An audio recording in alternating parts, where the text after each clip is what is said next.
Good evening. Welcome to Sugar, Silk and Stretch, a unique boxing podcast brought to you exclusively by Ace Podcast Nation. My name is Ben. My name is Michael Silkolajide. And you, sir? Who might you be?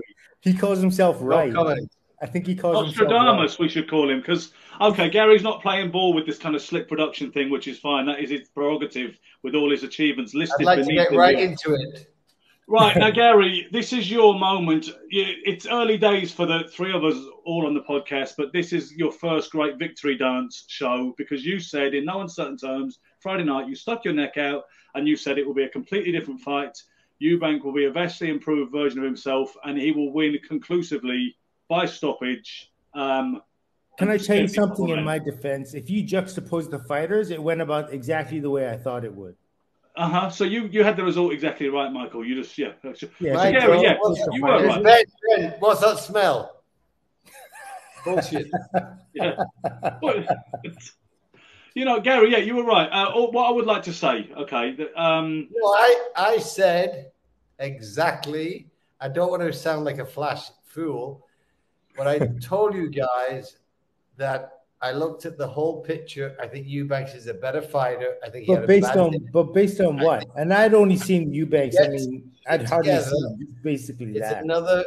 He's a different animal. No one believed me, and the only fight I had to go on him was his last. I watch all the predictions, all bullshit. I told you yesterday, Eubank, if he shows up as Eubank, he will do what he did, and he did it. So I rest my case. Good night, good morning, good evening, and good afternoon. Yes. Listen, all I would say, Gary, and I have no horse in a race here. I have no desire to minimise the nature of Eubank's triumph and his victory. No, what about my prediction? I was getting to that. Or your prediction. I have no need to minimise that either, and I don't want to rain on your parade. But I will say, my granddad apparently had a phrase, according to my dad, who relayed stories of his kind of ranting to me. And one of his things he would say would be, "It's not me that's that good; it's them that's that bad." Now, Smith was clearly. Come on, don't even try to tell me he was 100%. You cannot tell me that. I understand. Liam Smith said he was on great form. I get it. Eubanks on the last fight was on great form. We get it. But there was no questioning from round. You know what? The fight was even to round 3. It was like a messy fight. It was Liam Smith even in the first round. Was very first round. That was first round, not after reround. No. Please, am I allowed to speak? Yeah. I know, but we're trying to jump in because Smith looked dangerous in the clinches. He was elbows, heads, very dangerous. He got hit on the fucking chin with an uppercut in round 4. The fight went downhill from that. He never recovered. Now, you could say he had bad feet. You could say the weight was bad. Up to round 4, it was 50-50. He got hit on the chin. He never recovered. That's my take on the fight. My take on it is I've seen, I think, 2 historical examples when I see a man who looked a shell of himself in the ring, totally hollow with nothing to offer that night. There's Ali Holmes in 1980, and there was Pacquiao De La Hoya, which I believe was around 2000. You don't give Eubanks the credits in the first fight. Sure, but the thing is, I think the only safe one was Ali Holmes. The rest of them, you know what I mean? The rest of them. Everyone jumps on the bandwagon now. Smith was not right. What about Eubanks? I knew Eubanks was not right the first fight. No, maybe not, Gary. Maybe not. I mean, what I'm saying is, I know in my heart this kid is a better fighter than he showed in the first fight. Absolutely. Whatever happened, it happened. But for me, he was not 100% going in. He was maybe starved at the weight. He was maybe life maybe had something to do with it. I don't know. But for me, he wasn't the guy. I know who he is. You could say Smith was not the guy. You know who he is in this fight. However, the first fight, it was a flash, knockdown, stoppage. It happened so quick. This was a complete domination. It was, yeah. But the thing is, look at Smith in the first fight, and he's fainting. He's got head movement. He's sharp. You know, he never got hit in the chin like that. No, but Listen, it happened before that. You look at the second round when something weird happened with his ankles when he was kind of twisting those feet like something like he was I didn't aware of see the that at problem. all, but I did see like the first 3 rounds. They were like the Smothers brothers.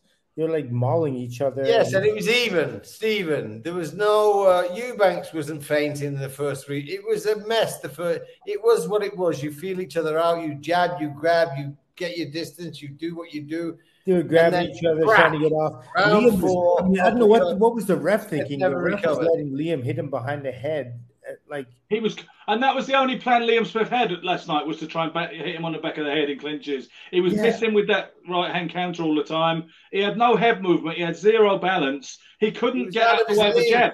He couldn't get out forget the way of about a the jab. balance. What about the Come fact that, like, on. when he throws punches, I never Come understand. Winky Wright used to do this as well, and I can't understand how fighters do this. When they put their hands, they give themselves like eye muffs or whatever they are. You can't see out the side, so you can't see lateral shots. You have your hands covering your head. You know you're not going to punch from here, so you have to wait for the other guy to finish punching before you could punch. That's just the most ineffective offense and defense you have. It's Not funny, only that, Michael. Liam has short arms, so when he goes like this, he's covering the top of his ribs, and he's got all that body open. And I was surprised that Eubanks didn't rip his body up even. Do you know that they call that the Joe Gallagher kind of style, that high guard, right, Gary? And I know he trained with Joe Gallagher at one point, I believe, Liam Smith. And as you said, I remember Jimmy Tibbs always saying that you should have shoulder kind of height, chin height with your guard, right, your hands. That's where Putting you your punch hands in from. front of Yeah, you, that's where you punch from. And if you need to block, you lift them up, right? You know what I mean? You yeah, catch punches, but you don't just wear them here. Yeah. yeah. No, Gary? no. You know what the perfect hand position is? Go on. No, this is a. I went to Kronk Gym many times in my life. I met Angelo Dundee. I met some of the greatest trainers in the world. And the great hand position is you stand with your hands like this, and you go simply like this. You don't move anything. It goes from 0 to here. Yeah. And then that is the hand position. 0 to here. You don't go here, you don't go here. Hand by your side, go to here. Yes. There's the hand position. Yes. Complete relaxed state. If someone can hit you this far before you can move this far, they're going to beat you anyway. So that is the hand position, right? Basic, no movement. There's the hands. Yeah, and that's you boxed interesting. exactly I like suppose that, you have to Gary. adapt depending on the circumstance. So when the fighter's close, when it's an infight, your hands are in a different Of place. course, they move. And when but you're that's the basic fighting at position. It's range, just the but relaxed also position, hands when up you're here. when you're at, so there's like, let's say there's close range, medium range, and long range. Probably when you're talking long range, you want your hands like you had said. When you're medium range and close range, you want to do something a little bit different with your hands because it doesn't take too much to get to you. Then it's a chance, because once a man's already started punching, you have to initiate, and chances are you're probably not going to beat him if he's a faster fighter. Yeah, exactly. I mean, obviously, you get other situations, you know, where there's everybody these days talks about the Philly shell, which they kind of, that's what they nicknamed the Floyd Mayweather type stance. Although there is different ways in which a guy, Tim Witherspoon, to hold his hands a certain way with that kind of low left hand thing. The biggest difference, Ben, that I saw in this fight with you, but like just going off what I saw them, I've seen them both only once, right? Their last fight. Eubank was always ready to punch and always ready to defend. Whereas when I saw the first fight, it seemed like he was in and out of it. Like he didn't seem, his muscles didn't seem engaged and ready for reflex. In this fight, he was definitely always ready to fire back and let his hands go in combination. I mean, I guess you saw when he threw those uppercuts and he was throwing punches without hesitation. And hesitation is that's the kind of thing that happens when you get older as a fighter. You start to hesitate. You're unsure. Yeah. You can't pull the trigger as fast. Pull a gun shy. Yeah, well, he didn't have that issue at all. He wasn't gun shy. And that's surprising because coming off getting stopped or knocked out or whatever it was, you generally see some kind of hesitation in fighters. And Eubanks didn't do that at all. So he's got a good head on his shoulders. You're right about that. From the ring walk, from the way Eubanks walked out to the ring, even to the fact when he won the fight, he never even put his hands up. After the fight, he never even raised his hand. He never smiled. He walked in like stoic. He did the job and he walked out stoic. He never had any up, down. He was just 100% locked in. And I say that is credit to Eubank. He got his head right. He went in. He did the job. He left.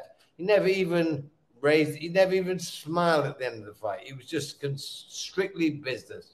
And he gave Liam some props too. That was really cool. He was not. Eubank is great. You know, you can all beat him up. I think he's a great kid. I think he's had a hard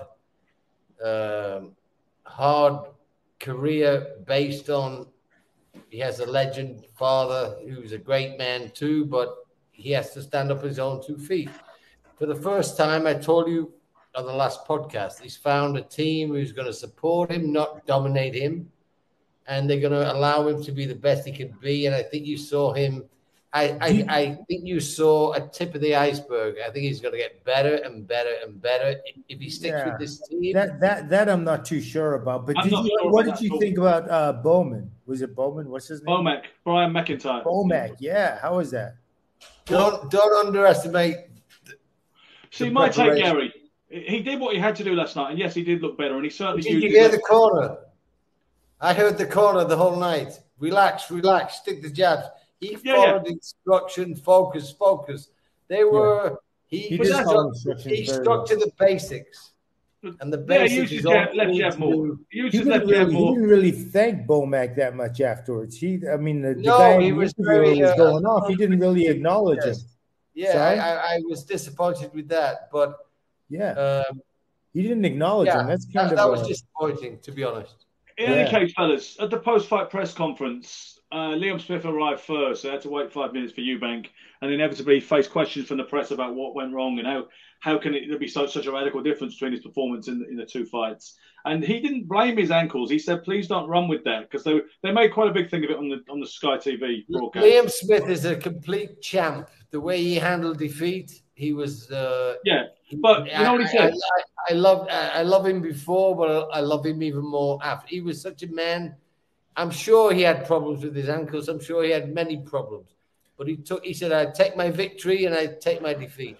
He did, but you know what he said. He did mention some things that were wrong, though, right? He did, but if you bear with me, guys, at the not really. He passed it off and he said, "You know what? I took the win. I'll take the loss." Yeah, okay, but at the post-fight press conference, he said, "Don't run with the ankle. Don't. It's not about that. I've done that in other fights." He said, "It was the weight cut that killed me." He said, because the fight got postponed twice, the rematch. They were supposed to fight June 17th at first, the rematch. Then it was postponed till July 1st. And then, in the end, it happened last night. Okay, but let me ask you this, boys, because you both know this. So, Eubank had the weight issue, not Liam Smith. Eubank is the big man coming down. Liam Smith is a fucking light middleweight. Liam Smith had an issue with weight. If he gains 2 stone between fights, that's his fucking problem. 3. But what he blames it on, Gary, and I agree it's his problem. He blames it on the injury. He blames it on the injury. He said that's why he couldn't gain 3 stone because you got a bad back. Come on. Yeah, you got to stop eating then. You got to stop eating. No way. Yeah. You don't do that. I've never gained 3 stone since I retired. Come on. Yeah, I make you right. It's on him. If he said he had to professional. He said he had to cut 42 pounds at some point. Professional. And he 42 pounds. I love Liam Smith, but you know what? If you want to go and be a fat bastard, that's up to you. Yeah, you better always give us the headline, Gary, for the show. You better be Roberto Duran if you're coming down from 200 pounds. Yeah, that's the title for this show. If you want to be a fat bastard, it's your fault, or something like that. No, I love Liam Smith, but if he goes and gains 42 pounds, good luck to you, my friend. But you know what? You're a professional athlete. No professional athlete should gain 42 pounds in 2 months between a fight. Do you think we'll see? Do you think we'll see a trilogy? That's embarrassing. Do you think so? What kind of guy eats so much fucking food? 42 pounds. Give me a break, Ben. I've been retired 20 years. Listen. I haven't gained 10 pounds. Come on. No, that's good. You're looking great. I don't look great, but I'm about 42 pounds heavier in 2 months because I've got a bad back. Okay, two truths right there. Do you think we'll see? Can you imagine? I've got a bad back, so I'm going to gain 4 stone, eating all the shit I can eat, and then I'm going to make an excuse. I couldn't get the 4 stone off because of my bad back. Give me a break. I cannot believe I'm having such trouble trying to work with a fucking famous actor, and I'm constantly trying to ask a question, and every time he counterpunches me right out of the park. What's the question you'd like to ask? But Ben, you have to understand, my man speaks in soliloquies. He doesn't speak in sentences. This is alas, Ben, ask me a question, please. Okay, listen. Some people said there was a great actor. Come on, don't you start now, for fuck's sake.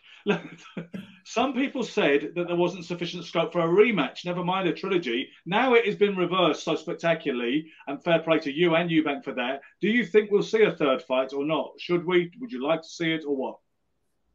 Who are you talking to, me or Silk? We'll start with you, then we'll go to Silk. I think that the first fight, one would say there's a rematch, which is why there was a rematch. But the second fight, I would say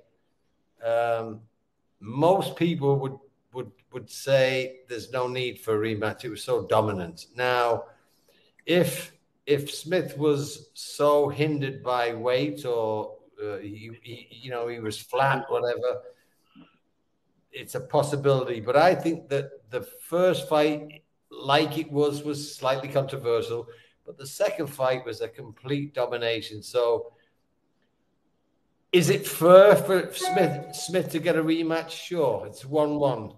Yeah. But should we see it? The general consensus would be Eubank's going to destroy him again. And I think Eubank's on the third fight, having overcome the demons, will even be better.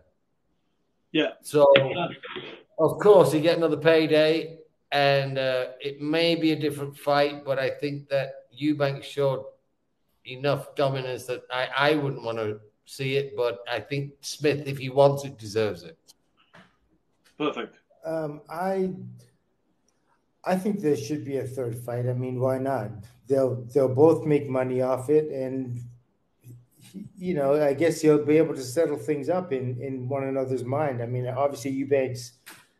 I think Eubank himself would want it because he was knocked out by him the first time, and he wants to show. If he wants to show dominance, he said it was a bone-on-bone elbow. He said in the past he's been hitting the chin. He sees the little white flash. He said on this he felt a bone-on-bone and a black in his head. And he said that's why he said it was illegal and he was angry. And I think based on this fight, I think he was probably telling the truth. I think he got a hit with a freak shot. Something hit him in the first shot, sent him loopy. He never recovered. But I think he's a very, very resilient kid.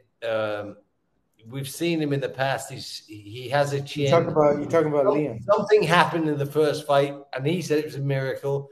And I think now you have to believe him. I'm kind of lost. I'm sorry, sir. He's talking about Eubank there, not Smith. Oh, okay. I'm saying I know.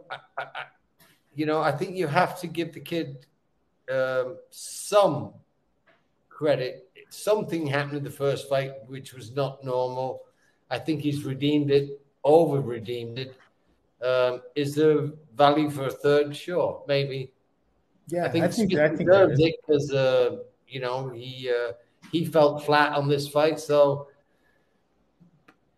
sure, maybe a third fight. Because Liam was sharp in the first fight, and the kid wasn't. Eubank. I think Liam was sharp in this fight.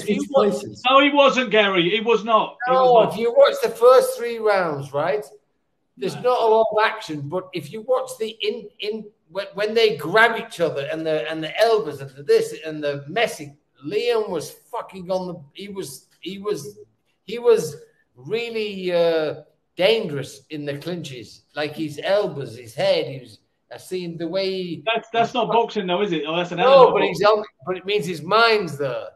I don't know, Gary. Honestly, honest to God, I don't think you get that one guy gets that much better and the other guy gets that much worse at the ages they are in that. Well, age could certainly make it get worse, but Eubank doesn't improve that much at his age, and Smith doesn't get that radically worse without there being factors. Yes, it was up to him. He shouldn't have turned up if he didn't want to fight, and the winner is the winner, and there's no excuses ultimately. But he was not the same guy. You only need to look at the first fight. Gary's frozen. Wait, who wasn't the same guy? Are we Eubank or Smith? He wasn't the same guy. Well, I mean, the thing is, we're dealing with like instances like you can't tell. One guy comes in worse, one guy comes in better. They both came in at, I just think couldn't slip a jab, Michael. He couldn't slip a jab. He's got hands there. Everyone was getting through that guard. Every single jab. Well, you don't need a game plan. Okay. So he couldn't slip a jab. Is that him or is Eubanks great? Oh yeah, Eubank. It was so great. He's got this. The jab looks like a deep-taken missile suddenly. But you're giving Eubanks no credit. Eubank to me, Gary, looked like he's always. Terence Crawford has the greatest jab in the business, right? Eubanks is training with Crawford's trainer, and all of a sudden his jab was dominant. You don't give credit to Bomac? Oh no, Liam Smith was terrible. No. How long did he have with him? How long did he have with Bomac? How long did he have with Bomac? A month. It doesn't matter, Ben. 4 weeks, a month, 5 weeks, it's enough. What are you saying, Silk? Well, you know what? I mean, you have to give credit to Bomac, which I don't think anybody really did. Man. He made a big difference. If you're going off that first fight, looking at the second fight, that man was the difference between winning 100%, and loss. 100%. You're right, Silk. I'm actually surprised it took Eubank as long to get rid of him as it did, because he was ready for the taking. No, Ben, he was clinical. He was cautious. Yeah, it was a right move. And I also think maybe he was a little spiteful. I think he was in control. He enjoyed the control, and I think he took his time and he made no mistake. I think he from round 6, 7. He completely took control. Smith looked like he was just surviving, and Eubanks just clinically, slowly broke him down. And I don't think I think he didn't want to be reckless. We saw him in round 3 or 4 when he went crazy and he missed a lot. I think he learned from that. So he just took his time. Yeah. He picked his shots and he did the job. But I mean, that flurry, I thought that flurry was really good because it established him as the dominant one. Yeah, like he went at it, and then Smith had no answer for it. Yeah, and ultimately, I don't want to come across as churlish and like I'm digging in on this, because I never saw it as an unwinnable fight for Chris Eubank Jr. And I believe I said as much. I didn't really want to make a prediction, but you tied me down. I said I reckon it'd go the distance this time. That's what I said, which was obviously also wrong. But somebody tightening up on their backstroke. Yeah. You know what? I just think it's probably a limited amount of usefulness or intelligence in arguing the point forever that Smith had nothing that night and Eubank had nothing to beat. It is what it is. He's put himself in a great position. Let's talk about the future. Conor Benn was there last night, and he has announced his intent. Obviously, he was supposed to fight Eubank Jr. in a massive blockbuster October the 8th. Last year, you know what happened to impede that situation. It's still ongoing, but he was there last night, kind of giving it large, saying that. What's that? Sorry, Ben. What's ongoing? The Conor Benn situation with with the drug tests and stuff. The board of UKAD have effectively cleared him, or the National Anti-Doping Panel did, and the British Boxing Board of Control have appealed that decision. They're doubling down and digging in on this. But Conor Benn has announced last night, supposedly, he intends to fight this month in Florida on September 23rd against a guy. Perhaps someone can tell me his name because I've already forgotten. It sounds like Van Dyke or something, or it's not that. But he said he's going to fight this month. Come on, you can normally not get a word in edgewise. One of you must want to talk and come back to me. I'm used to you coming straight back. He said he's going to fight this month, but... Your thoughts on Conor Benn fighting on September 23rd in Florida and ongoing, whether this is still a huge fight between him and Chris Eubank Jr. and your views on that, whichever order you want to go. I think that's all Britain fight. I don't know how much that's making anyone excited over here in the States. I hear that. You've got a foot in both camps, Gary. Okay, who you got with Conor Benn and Eubanks, Ben? Before, okay, all right. When they were going to fight, I fancied. No. Don't backtrack now. All right. Don't backtrack now. Eubank should be able to beat Conor Benn, I believe. Yeah. See how retarded you are. Whoa. Okay, I just told you Eubank would destroy Liam Smith. You did, right? Conor Benn will destroy Chris Eubank. Is that what you're telling me? Ooh. Yeah. I tell you now, the Nostradamus is speaking. Yeah. Okay, and Gary, you are aware, right? You are going to be judged on your record with these predictions as this goes along, because I know I'm 1-0. You're 1-0. You say 1-0. Did I say? Yes. Hang on a second. You remember we did the Usyk Dubois preview? Did I say Usyk in 8 or 9 rounds? Do you remember that? Ben, you can't redeem your credibility with Usyk, who's irrelevant. So we're talking. We made one prediction together as friends. Yeah. I'm 1-0. Okay, all right. That's fair enough. You can be 1-0. So we start the scoreboard now. Right? No, I'm 1-1 because I picked Usyk. I'm 1-0. Michael's 0-1. No, I'm 1-1. I picked Usyk. No, he's saying we're not allowed to have Usyk. We're only allowed to have the fights that Gary got. Never went out there on that one. Oh, but I made my. Let's be magnanimous. Let's start it from now. Gary is the man, because the thing is, Gary. 1-0 to Gary. Because you got to give me this one because it was a big one. Because you stuck your chin out. I'll give you credit for that. You stuck your chin out, and you were right. Okay, so it's 1-0 to Gary. Now, second, I tell you, Conor Benn beats them all. What do you mean all? Who's all of them? Whoever he fights, he beats. Well, he said he beats them all. Like anyone in the world, he's the best fighter in the world. Big thing. Honest to God. And it's not about boxing. It's about mental. It's about this kid is I love him. And I think he's going to kill them all. And I love Eubanks. I think he's amazing. Conor Benn will knock him spark the fuck out. And he'll knock them all out. Conor Benn said he'd happily fight the winner of a Spence Crawford rematch. You don't think he'd beat Terence Crawford, do you? No. Crawford's another level. Ooh, yeah. Thank God. You were saying he's going to spark everybody. But when you said you're going to spark below Crawford, Benn beats them all. But he'll never beat Crawford in the history of his life. No. That's a different brand of beast. Another level. But he'll beat everyone else. Interesting. He'll beat Charlo as well. You think he'll beat Charlo? I think he beats them all. I think he just doesn't beat Crawford yet. Well, so he beats Charlo. And I think you never put him near Crawford because, Freddie Roach, who trained me, was a great friend and he loved Manny Pacquiao. But he told me 10 years ago I would never put Manny in with Crawford. I didn't know Crawford then. I said, why? He said, this kid's fucking amazing. And I just never forget the name. And then years later, I started to watch him. And but I never forget Freddie saying I would never put money in with Crawford. Yeah, and I he could certainly be one of those once-in-a-generation type fighters. Crawford. And he's a lot better than he looks. He doesn't look so impressive and all this. No, he is exactly what he looks. You know what I mean? I think it's impressive. Like people see people shuffling and all the bells and whistles, and they think, "Oh my God, that's the most amazing thing."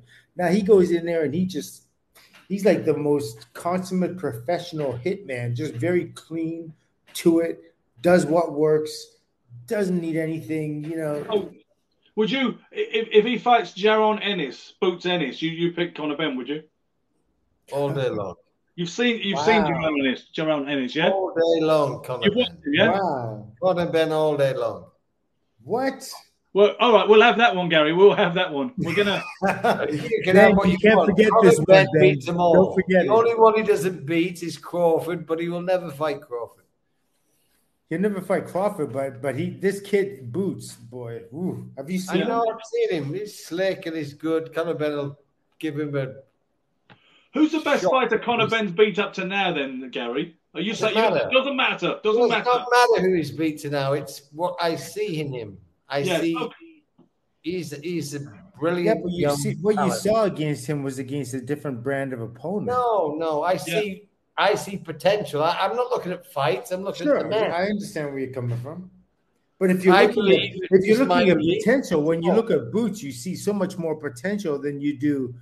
No, but Boots is Conor like Benn. another. I'll give you an example. Boots is like Marks and Spencers. He's like every day. No, he's like he's good at everything. He's rounded. He's this. He's that. Conor Benn is electrifying. Is he like Harris? When you get a guy Conor who's Benn good comes at at you and you're swinging, he'll make a fight. Yeah, but he's still. I think Ennis is good at. He's like beautiful. Conor Benn is explosive, demolition king. And but here's what I would not be surprised. Here's what Conor Benn does, and this is why Boots would absolutely win that fight, and this would absolutely win that fight. Come on, when Conor Benn throws a left, he throws a right. After he throws a right, he throws a left. After his left, he throws his right. Yeah, you don't hit elite fighters like that. Like guys with Conor Benn will take Ennis out in a round or two. You can't do that. What you have to do is you have to mix up your cadence and you have to mix up your punches, and that's what this guy Boots Ennis does, that's what makes him so unpredictable. So if you're saying he's just going to come out there and this sounds familiar. This sounds familiar to Eubank Smith. You can't live off that forever, Gary. I'm looking forward to the next 7 months.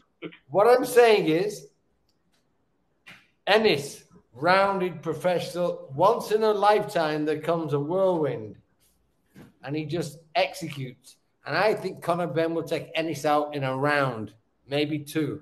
Oh, God. Trust me, that's it's shock factor. He will not know what the fuck hit him. Michael, we owe this man a great deal because he is clearly strategizing our growth. He's worked out where the market is, where the clickbait is, and he's sacrificing his reputation to get us more views. I love Gary Stokes. I did that last time, right, with you, mate. I'm the only one. Carl Froch, the light heavyweight, the black kid from Sheffield. What's his name? Lyndon Arthur. No, the kid that just fought. He lost to Beterbiev. Oh, and no, that's Anthony Young. What are you talking about? No, what? The cruiserweight who trains. He's doing a lot of commentary now. Johnny Nelson. Carl Froch. All these fucking experts don't have a clue. That's another good headline. We've got lots of headlines to pick for our YouTube. No, in fact, they all talk bollocks. Hey, it's better him than me. Know the game, but they don't. They're looking at like what everyone looks at. They're not looking at. Yeah. I look at talent. I look at like when I see a kid who's fucking amazing, who may not have shown it yet in his career, but I see it. They're looking at records and resumes and him, and they're all this bullshit. They don't see the kid.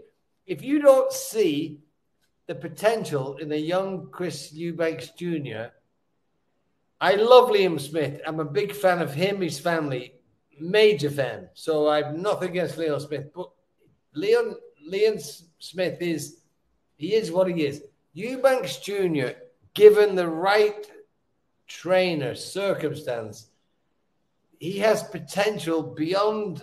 But he's not a prospect, Gary. He's a mid-30s. Doesn't matter. Yeah, he doesn't matter. Doesn't matter. Age doesn't matter. Trust me. It does at some point, right? Of course it does. At some point. When did you start boxing? It doesn't matter. Right now, he's a very strong young kid who's still on the way up. I mean, I think he's definitely a country champ. He's his country's champion, yes. But whether he's going to he's not. Is he rated internationally? Is he rated internationally? He must. Let me say this. Liam Smith, in his greatest day, would not beat Canelo. Chris Eubanks Jr., on his greatest day, could beat Canelo. No. I don't see that at all. No. He wants to fight Golovkin. You hear that, Gary? That's who he wants to fight. Well, a young Golovkin would be a mistake. Who knows what Golovkin has left? Maybe he sees something we don't see. But that's what he doesn't share your confidence, it would seem, because he's calling out Golovkin, not Canelo. Well, he's a smart kid. Yeah. You know, but Golovkin is still a very dangerous person to fight. So I would look more. I would like to see him fight Maybe a Charlo brother would be a very interesting fight. The thing about Canelo is he's never really been abused. He's never had an abusive fight, so he's got life in him for a longer time. I think Canelo's on the downslide now, so someone might get him at the right time. Will that be Charlo later this month? Say again? Will that be Charlo later this month? It's going to be interesting. I mean, there isn't a size difference between them, that's for sure. There isn't a big size difference. If anything, Charlo's he's rangier, obviously. And then Canelo's answer to that was, well, everyone's bigger than me. So, his whole life. Definitely on the downslide. Probably true, Gary, to marginally, I would say. A little bit. Like, come on. I don't think it's a downslide in his physicality. I think it's in his mentality, his approach. I think he's tired of doing it. Like the repetition of it just gets tired after a while. And your adrenaline stores just aren't the same. They don't fill up like they used to. When you're young, they fill up to 100%, and they come back to you after you've wasted them. They come back to you in a few days. But as you get older, they don't refurbish themselves, or you know what I mean. They don't. That's it. They don't replete. They just disappear. So there's no upside anymore. Were there any other talking points from last night? Things you wanted to talk about, Gary, from the undercard or anything like that? I was disappointed with Dave Allen, to be honest. Yeah, it was like a sparring session, right? It wasn't even the stoppage when he quit, but it's like, come on, man. He fought how many rounds before the stoppage? 6. He may have thrown 10 shots in 6 rounds. Yeah. I understand you do this. You can't win a fight unless you throw a punch. He never threw a fucking punch for 10 rounds. I wasn't sure what he was trying to do, Gary. I thought, is he trying to tire the guy out and take him to deep waters or what? Sure, but you have to throw a shot now and again. Yeah. It was just a joke. And guy, but anyone could have done what he did. He never threw a punch the whole fight. It was like, let me ask you guys something. Let me ask you something. Generally, are trainers getting better? Do you think trainers are getting better? More knowledgeable, more skillful? I think there's a generic progress. No, I don't see it like a generic upswing. Right? Gary? Trainers get... I mean, the only way fighters can get better is for trainers to get better. That's it. Yeah, but I don't think that... I think the sport's the same as it's been 100 years ago. I don't think that, you get in there, you have a fight. So I think there's a few good trainers around. And 90% of them are dog shit, to be honest. I mean... Look at Shane McGuigan. Let's give an example, right? They say he's a great trainer. I don't know, but did he fight? It doesn't mean he can't train if he didn't fight, but he gets the leg up from the father. He's in the business since he's a kid, so he's been around it. But does that make a great trainer? No, it doesn't. What makes a great trainer is insight, experience, a knowledge of something. It's. I don't think you can look. I think boxing is a science you can learn, but I think you have to have something special to be great. I think training can bring it out of you, but what separates great fighters from averages, that's just what they are. And I think that's the same with trainers like Eddie Futch, and some of the great trainers. You can't get a young Shane McGuigan and put him in that league with these guys who it's just they're born to do it. When they say boxing's a science, it's almost, you have to remember it's the science of bruising, right?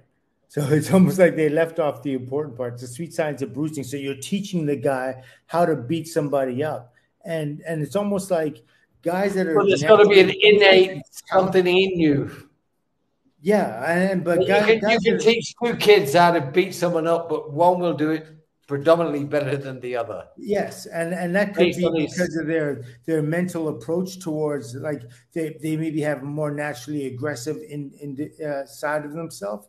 Sometimes that's it, because they don't hesitate. They just right away they'll go at it. And then there are other guys that, that actually you have to teach how to be aggressive. You have to teach how to slip a punch and counter and all the rest of that kind of stuff. Those are the kinds of things that make you a better fighter. So they call it the sweet science of bruising. And it's just, yes, in terms of learning the arts and the skills, but not very many trainers teach them. I mean, the guys that excel today and the guys that have always excelled are the guys that have the most, like, knowledge. It's not just they're physically gifted, but they actually know how to do things better. It's like so many trainers now are following on from their fathers. Like now we have Shane McGuigan, we have Brendan Ingle, now we have Dominic Ingle. Dominic Ingle. I actually think Dominic Ingle is a good trainer. I think he's not just. I actually think that he's not floating on the tails of his father. I think he's found his own space. I think he's a good trainer. How is he a good trainer? What's his methodology? Because I've just, when you listen to someone, I think there's certain things you can't learn by just watching. I think you somehow just know him, and he comes out with things. Sometimes I say to myself, this guy knows what he's talking about. Do you know what Prince Nassim Hamed said about his time training with the Ingles? Obviously, they had him for his whole since he was a kid, of like 7 years old, to all of his success, mostly until he split and went with Emmanuel Stewart, and then with another guy called Oscar Suarez. He said at the time of the switch, he said, all I've done since I was 7 years old at that club is a set routine. He said, I've never had one-on-one coaching. I've just done a set routine. We all do the bags, we all do the lines, we all do loads of body sparring. And he said, and that's all I ever really did. He said, I worked with Brendan Ingle for a year. Yeah. And go on. How was it?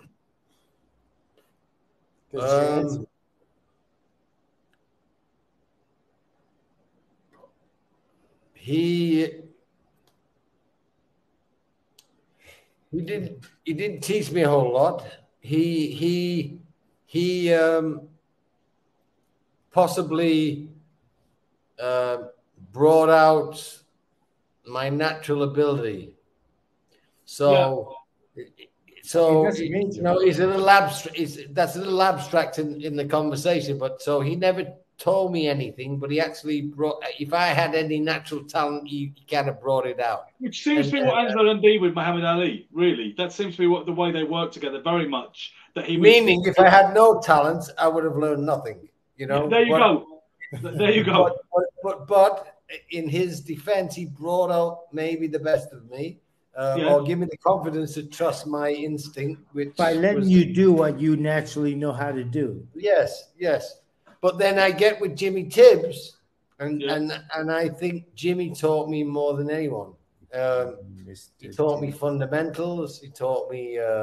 But sometimes when they teach you fundamentals, they take away what your strengths are in order. Yes, but he also saves your life in fights when you get back to the jab when you're in trouble, and you like they go like I think yesterday Eubank went back to basics.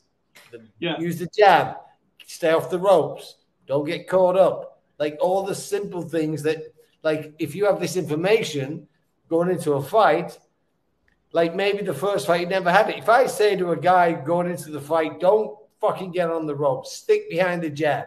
All he's going to do is put the jab out. If you don't tell him, maybe he doesn't do it. He went out last night under the order, stick behind the jab, stay off the ropes, stay fluid. I don't know. Three orders. And the three orders he had kept him out of trouble. And once he's out of trouble, myths about and the jab starts to dominate, then everything else starts to come into play. Michael wants to talk about the myths of staying away from the ropes. The myth that the ropes are a bad idea. Or a fighter's enemy. Like people talk like it's they like can the be ropes are made of acid or poison or stuff like that. But Michael, when you've got nowhere else to go and someone's on top of you, it's better not to be in that position, right?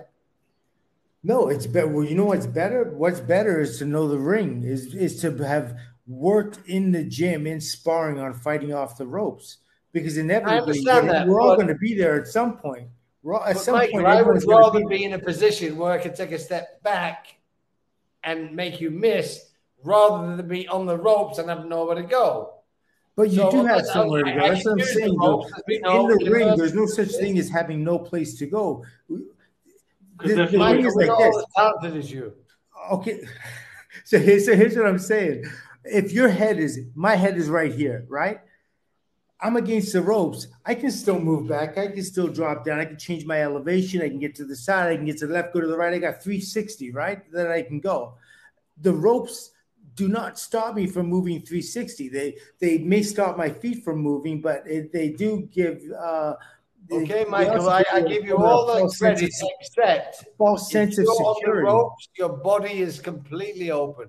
The body No. goes nowhere. Absolutely Body not. shot on the ropes, you're Just going to make get yourself hit. smaller. Make yourself smaller, Gary. Right?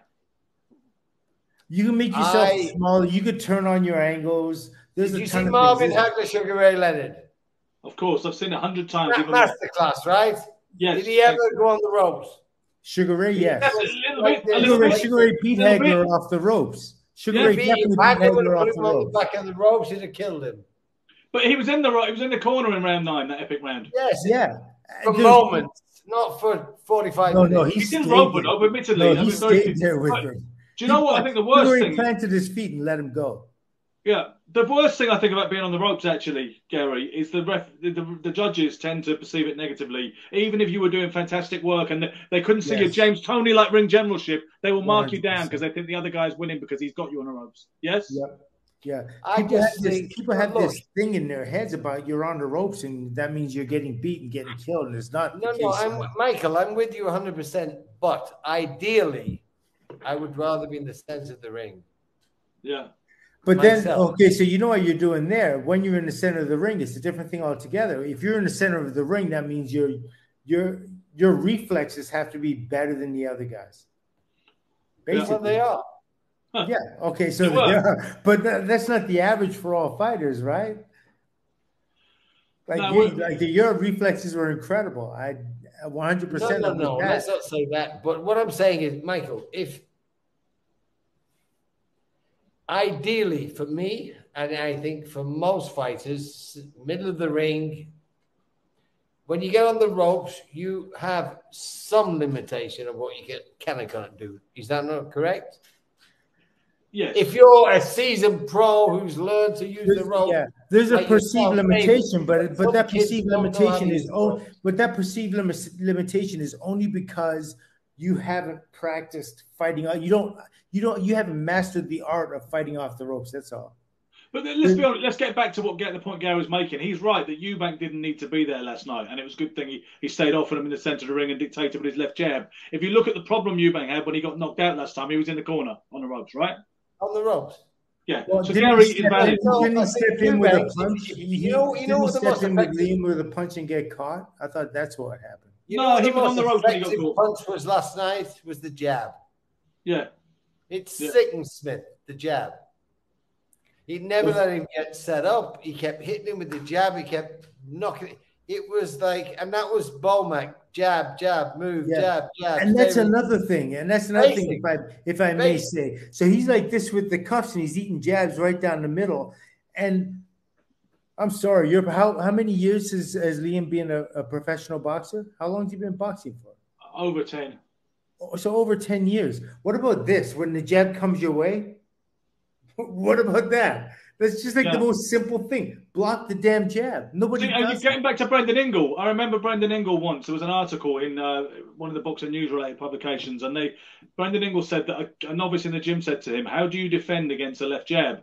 And he said, "Well, I can show you about 10 ways." And then he broke down 10 different ways. And I know you could do that right now if I asked you. I know you could do it too, Gary. So that's got to be something a trainer's capable of doing, obviously, is at least showing you 10 ways you could defend against that left jab. Right? Yeah, and that wasn't done. Like he just put his hands up here and wherever he blocked punches by accident, osmosis. I don't know what it was. You know what I feel about the shape he was in last night, but I don't want to keep going on about it because certain people are not going to accept it, and it's just going to make me look churlish that I'm arguing the toss because because Gary got it right and we didn't, and that's not no. But I understand Liam Smith, possibly because of the weight, wasn't 100%. But Michael will tell you this from his experience. I've been there myself.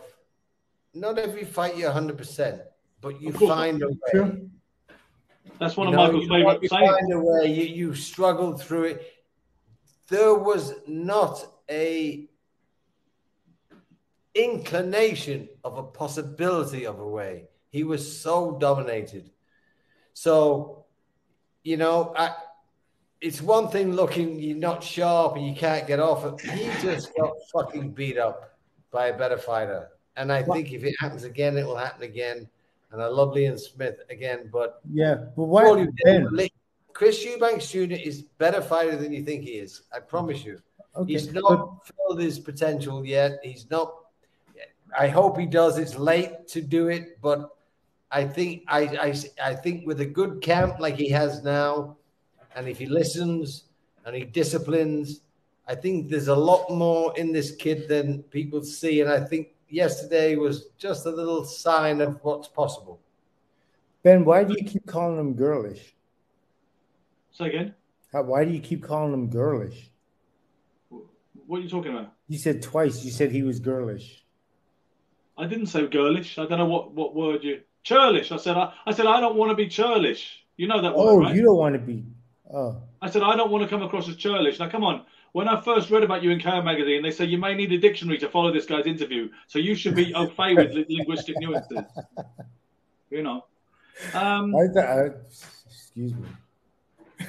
So, fellas, listen, fellas, there's not a huge amount of action next week. There isn't a big fight next week, really, to get our teeth into. But no doubt we will find something. I don't doubt that for a second. The next thing's on the horizon is Joe Joyce, Zhilei Zhang rematch September 23rd. And obviously you've got the big Canelo Charlo thing on September 30th. So I would suggest we reconvene as normal next week. But what we're going to talk about, perhaps, that... you know, we could still get a guest on, fellas, but I can imagine it'd be fucking chaos with four of us on the screen. But I'm up for it if you are. I can take it down. You know, but maybe we could talk about the psychology of boxing a little bit next week. Maybe we can talk about some fundamentals. Maybe you can, talk about strategies, things that. Insightful things for the viewers to understand what makes us tick and how we get to where we get. There's many top subjects I think more interesting than fights. But absolutely, and that's what me and Michael have done with this show. It's before you come on board. If we didn't have a big fight that made sense to talk about, we'd find something else. That would be Michael and I. Sorry, is that the grammatical? Is that the correct way to say it? Yes, so not me. Yeah, that's right. You always put yourself first. I notice he always puts. Would it be more appropriate to say the king and I? Gary, did you notice that? Of course, I noticed himself first. Yeah, all the time. Very, very disrespectful man. Yeah. Listen, guys, it's nice to get to this chill point where not everybody's all shouting at once, and we've just got this zen-like calm. Is there anything else you would like to cover before we bid the ladies and gentlemen good night? Stretch needs his own shirt. You see both Ben and I. Yeah. He has white sugar on his. I have silk on mine. Gary? I have nothing on mine. I'm just simply Gary. How about, you know what we're going to do? I'm going to get you a T-shirt. It's going to say, "Don't you know who I am?" on it. and I'll wear it in a chip shop. Yeah, will you please? When you come to London, if you're coming for the movie or whatever. I want a fish and chip shop and go to the. Can we go to a fish and chip shop? We give you that T-shirt. Yeah. Can we do a sketch where you literally go, "Don't you know who I am, love?" And then someone's going to hit me from somewhere, right? Yeah, well, let's mock it up like a sketch. Yeah. Yeah, I want to see that. Yeah, it's been an interesting week. I've been looking. I never go online, but since this podcast, I've been going online. I've never seen so much abuse I've been taking from the various media people writing in. I knocked him out. He knocked him out. Fucking hell! It's like I spent my whole career on my ass. So, if it's any consolation, Gary, I get it. Even in my lowly position, I get people saying this, that about me. I'm surprised you may get people get in your inbox at some point saying, "Oh, don't work with him. He's a wrong 'un and he did this and he did that." There's all No, of that sort of stuff. I smile. You know. Fortunately for me, I can't read, so I don't worry about it. Yeah. Well, I know you always keep Michael's one eye on untouchable. development. He's untouchable. There's still they can't touch. Me and I'd you are like to mortal make it clear. men. I'd like to make it clear that you're allowed to make jokes about Michael's ocular style because he doesn't. Michael, let me ask you something. What happened with the eye? I don't know. I think the viewers would like to know because I'm sure many don't know. Okay, well, okay. So initially, I had an orbital fracture, and I had the orbital floor, the floor the eye sits on. I got a thumb in sparring, and it dropped in the socket. And so, you know, you continue fighting, and then it just, the more you fight, the worse it gets. So then I had the orbital bone, the eye that makes the eye solid, that kind of fractured, that came apart, and that was really it. And so I lost vision. So I'm legally blind in it, but it's very blurry. I can't see, and it's kind of like they're uneven. So I'd rather cover it than look like one of those lizards that's kind of. It's really worked out for you stylistically, hasn't it? Because it looks the bollocks, and you've obviously always got different ones. It's your style, so it's almost. I think you actually look better than people. Women, you gotta own it, right? Michael's got better looking. Sponsorship on the eye now. Yeah, you know? Can we do that? You know, take one for the team. That no, women message me. Listen, women message me saying that you them for a living. Yeah, women message me saying that you're better looking today than you were in your heyday. That's what I'm hearing. Oh, yeah, what day is it now? I don't know. Gary thinks it's Friday. That's the link he logged into. First of all, yeah, no, that's a compliment. Thank you very much. And I know another woman who's probably more than one, but one in particular who's in love with Gary, who's like, she always used to talk about him. 10 years ago, I was training her as a personal training client. She said, God, I was in love with that Gary Stretch, posters everywhere. She's seen that he's on board now, and she's absolutely cock-a-hoop that he's joined the fold. But, gentlemen, it's been a pleasure as always. I think the glasses gives you a very polished, I'm blind. Debonair. Yeah. So this is descended into a gay loving. Is that what I'm feeling? Listen, guys, it's been a pleasure as always. We hang around and we'll have a quick chat backstage. In the meantime, thank you for tuning in. I see lots of you engaging this week. Really sorry I didn't answer any of your comments on YouTube or on Facebook, but we really appreciate the engagement and we'll get back to them. In the meantime, be lucky, keep punching. Over and out. Simon, are you going to